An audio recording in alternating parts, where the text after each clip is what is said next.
الحمدللہ نحمدہ ونصلی علی رسولہ الکریم رب اشرح لی صدری ویسر لی امری واحلل عقدۃ من لسانی یفقہوا قولی۔ اس صورت کے شروع میں یتیموں اور عورتوں کے خاص احکام اور ان کے حقوق ادا کرنے کے واجب ہونے کا ذکر کیا گیا تھا، کیونکہ جاہلیت میں کچھ لوگ ان کو میراث ہی نہ دیتے تھے،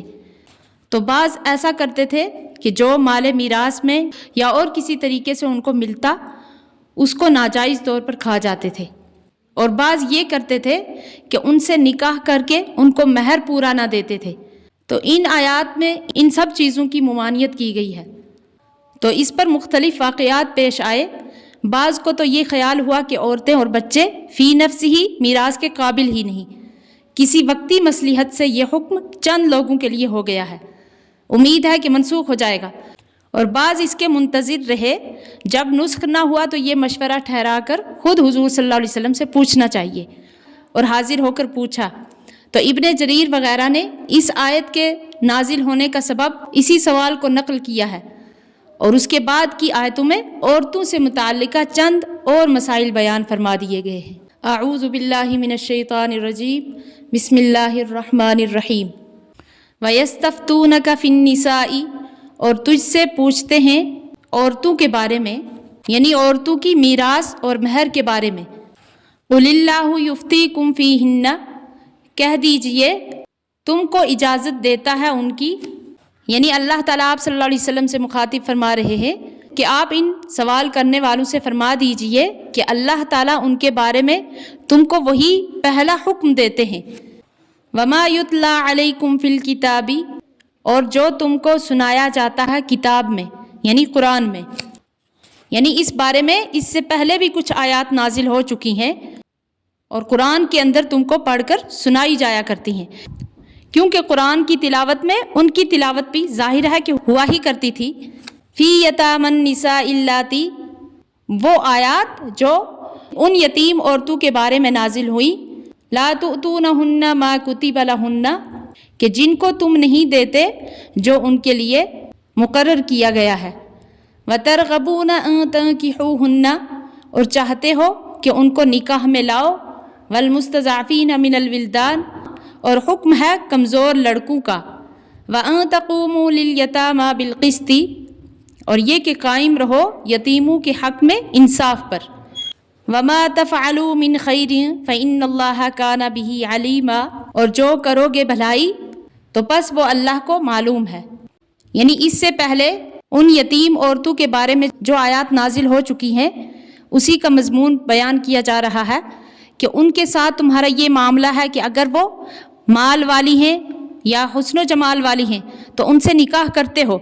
مگر ان کا جو شرع میں ان کا حق میراث اور مہر کا مقرر ہے وہ نہیں دیتے، اور اگر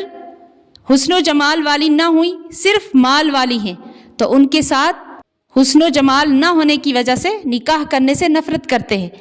لیکن مال والی ہونے کی وجہ سے اس خوف سے کہ یہ مال کہیں اور نہ چلا جائے اور کسی سے بھی نکاح نہیں کرنے دیتے۔ اسی طرح وہ کم سن بچے جو یتیم ہو جاتے ہیں تو ان کی میراث کے متعلق جو کچھ احکام بتلائے اس کو انصاف کے ساتھ کرو۔ یعنی یہ آیات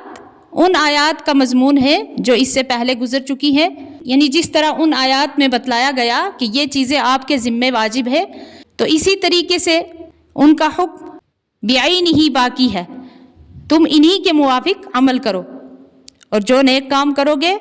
عورتوں اور یتیموں کے بارے میں یا اور کسی معاملے میں تو پس بلا شبہ اللہ تعالیٰ اس کو خوب جانتے ہیں۔ وَإِنِ امْرَأَةٌ خَافَتْ مِنْ بَعْلِهَا نُشُوزًا، اور اگر کوئی عورت ڈرے اپنے خامد کے لڑنے سے، او اعراضاً، یا منہ پھیرنے سے، فلا جناح علیہما، تو کچھ گناہ نہیں دونوں پر،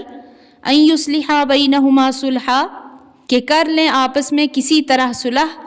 والصلح خیر، اور صلح میں خیر ہے۔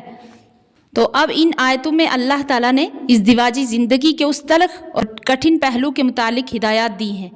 جو اس طویل زندگی کے مختلف دور میں ہر جوڑے کو کبھی نہ کبھی پیش آ ہی جاتا ہے، وہ ہے باہمی رنجش اور کشیدگی، اور یہ ایسی چیز ہے کہ اس پر صحیح اصول کے ماتحت قابو پانے کی کوشش نہ کی جائے تو نہ صرف زوجین کے لیے دنیا جہنم بن جاتی ہے بلکہ بسا اوقات یہ گھریلو رنجش خاندانوں اور قبیلوں کی باہمی جنگ اور قتل و قتال تک نوبت آ جاتی ہے۔ تو قرآن عزیز مرد اور عورت دونوں کے تمام جذبات اور احساسات کو سامنے رکھ کر ہر فریق کو ایک ایسا نظام زندگی بتلانے کے لیے آیا ہے جس پر عمل کرنے کا لازمی نتیجہ یہ ہے کہ انسان کا گھر دنیا ہی میں جنت بن جائے گا، گھریلو تلخیاں محبت اور راحت میں تبدیل ہو جائیں گی، اور اگر ناگزیر حالات میں علیحدگی کی نوبت بھی آ جائے تو وہ بھی خوشگوار طریقہ، خوش اسلوبی کے ساتھ ہو، قطع تعلق بھی ایسا ہو کہ دشمنی اور تکلیف پہنچانے کے جذبات پیچھے نہ چھوڑے۔ تو یہ آیت ایسے حالات سے متعلق ہے جس میں غیر اختیاری طور پر میاں بیوی کے تعلقات کشیدہ ہو جائیں، ہر فریق اپنی جگہ معذور سمجھا جائے، اور باہمی تلخی اتنی ہے کہ اس کی وجہ سے اس چیز کا اندیشہ ہو جائے کہ باہمی حقوق کی ادائیگی میں کوتاہی ہو جائے گی، جیسے ایک بیوی سے اس کے شوہر کا دل نہیں ملتا، اور نہ ملنے کے اسباب ختم کرنا عورت کے اختیار میں نہیں۔ مثلاً عورت بدصورت یا عمر رسیدہ ہے تو ظاہر ہے کہ اس میں نہ عورت کا کوئی قصور ہے اور نہ مرد ہی کچھ مجرم کہا جا سکتا ہے۔ چنانچہ اس آیت کے شان نزول میں اسی طرح کے چند واقعات مظہری وغیرہ میں منقول ہیں۔ تو جب ایسے حالات ہو جائیں تو ایسے حالات میں مرد کے لیے تو ایک عام قانون قرآن کریم نے یہ بتلایا ہے کہ فَإِمْسَاكُمْ بِمَعْرُوفٍ أَوْ تَسْرِيحٌ بِإِحْسَانٍ، کہ اس عورت کو رکھنا ہو تو دستور کے مطابق اس کے پورے حقوق ادا کر کے رکھو، اور اگر اس چیز پر قدرت نہیں ہے تو اس کو خوش اسلوبی سے آزاد کر دو۔ اب اگر عورت بھی آزاد ہونے کے لیے تیار ہے تو معاملہ صاف ہے کہ قطع تعلق بھی خوشگوار انداز میں ہو جائے گا، لیکن اگر ایسے حالات میں عورت کسی وجہ سے آزادی نہیں چاہتی، خواہ اپنی اولاد کی بربادی کی وجہ سے یا اس وجہ سے کہ اس کا کوئی دوسرا سہارا نہیں، تو یہاں ایک ہی راستہ ہے کہ شوہر کو کسی چیز پر راضی کیا جائے۔ مثلاً عورت اپنے تمام یا کچھ حقوق کا مطالبہ چھوڑ دے، تو شوہر اس وقت یہ خیال کرے کہ بہت سے حقوق کے بوجھ سے تو سبکدوشی ہوتی ہے کہ بیوی مفت میں ملتی ہے، اس پر صلح ہو جائے۔ تو یہاں ایک اور چیز کی ہدایت دی گئی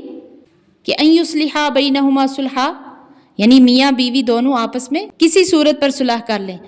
اس میں لفظ بینہما سے اس طرف اشارہ نکلتا ہے کہ میاں بیوی کے معاملات میں بہتر یہی ہے کہ کوئی تیسرا دخل اندازی نہ کرے، یہ دونوں خود ہی آپس میں کوئی بات طے کر لیں، کیونکہ تیسرے کے دخل سے بعض اوقات تو مصالحت ہی ناممکن ہو جاتی ہے، اور ہو بھی جائے تو دونوں طرف کے عیب تیسرے آدمی کے سامنے بلا وجہ آتے ہیں، جس سے بچنا دونوں کے لیے مصلحت ہے۔ تو آگے فرمایا وَأُحْضِرَتِ الْأَنفُسُ الشُّحَّ، اور دلوں کے سامنے ہرس موجود ہے، یعنی ہرس ایک ایسی چیز ہے کہ سب کے دلوں میں یہ رہتی ہے۔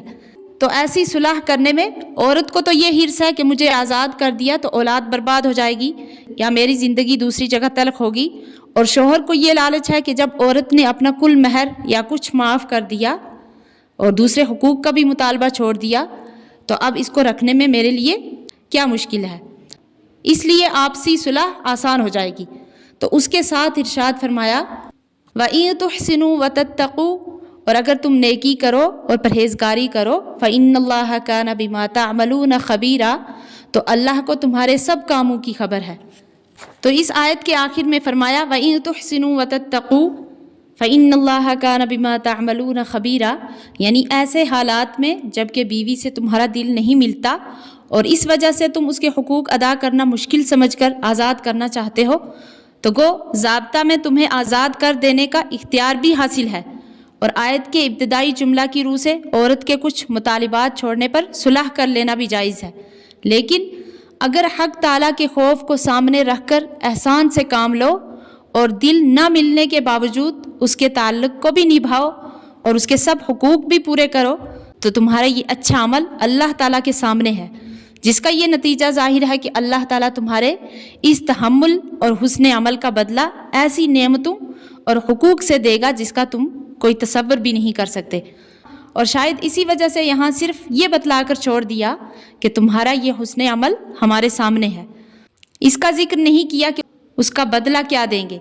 اشارہ اس طرف ہے کہ وہ بدلہ تمہارے وہم و خیال سے بھی زیادہ ہوگا۔ تو متعلقہ آیات کے مضمون کا خلاصہ یہ ہو گیا کہ شوہر جب یہ دیکھے کہ کسی وجہ سے اس کا دل اپنی بیوی سے نہیں ملتا اور اس کے حقوق پورے نہیں ہوتے، تو جہاں تک بیوی کے اختیاری معاملات کا تعلق ہے ان کی تو اصلاح کی کوشش کرے،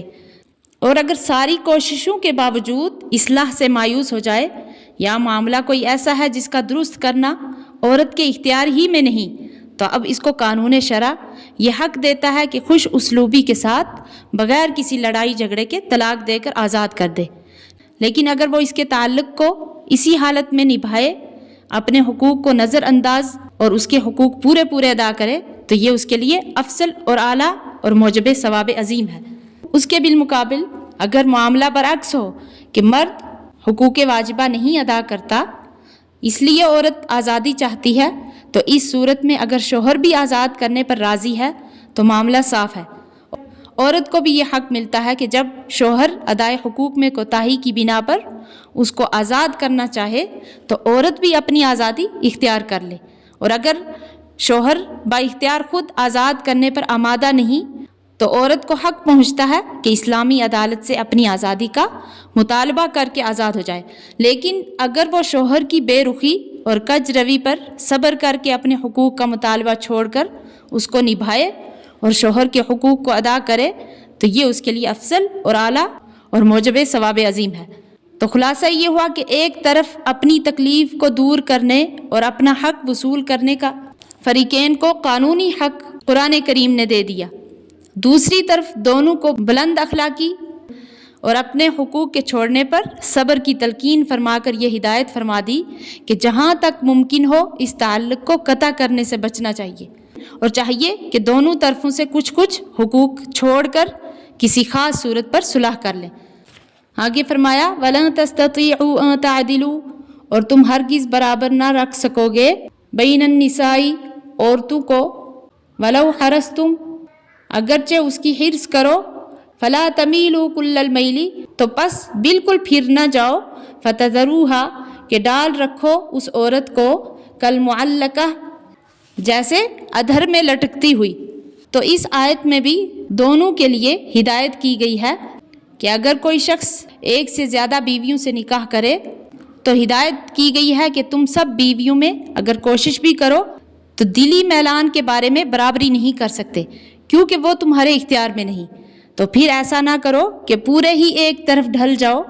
یعنی ایک طرف تو دلی میلان تھا ہی اور اختیاری معاملات میں بھی اسی کو ترجیح دینے لگو، جس کا نتیجہ یہ ہو جائے کہ دوسری عورت لٹکی ہی رہ جائے، یعنی شوہر اس کے حقوق بھی ادا نہ کرے اور اس کو آزاد بھی نہ کرے۔ تو معلوم ہوا کہ اس آیت میں عدل پر کسی کی قدرت نہ ہونے کا جو ذکر ہے وہ دلی میلان کی برابری ہے جو انسان کے اختیار میں نہیں، اور اس آیت کے الفاظ فَلَا تَمِيلُوا كُلَّ الْمَيْلِ میں خود اس مفہوم کا قرینہ موجود ہے، کیونکہ معنی ان الفاظ کے یہ ہیں کہ اگرچہ دلی میلان میں برابری تمہاری قدرت میں نہیں، مگر بالکل ایک ہی طرف کے نہ ہو رہو کہ اختیاری معاملات میں بھی اس کو ترجیح دینے لگو۔ تو شروع سورہ نساء کی آیت نے یہ حکم دیا کہ اگر چند بیویوں میں برابری نہ کر سکو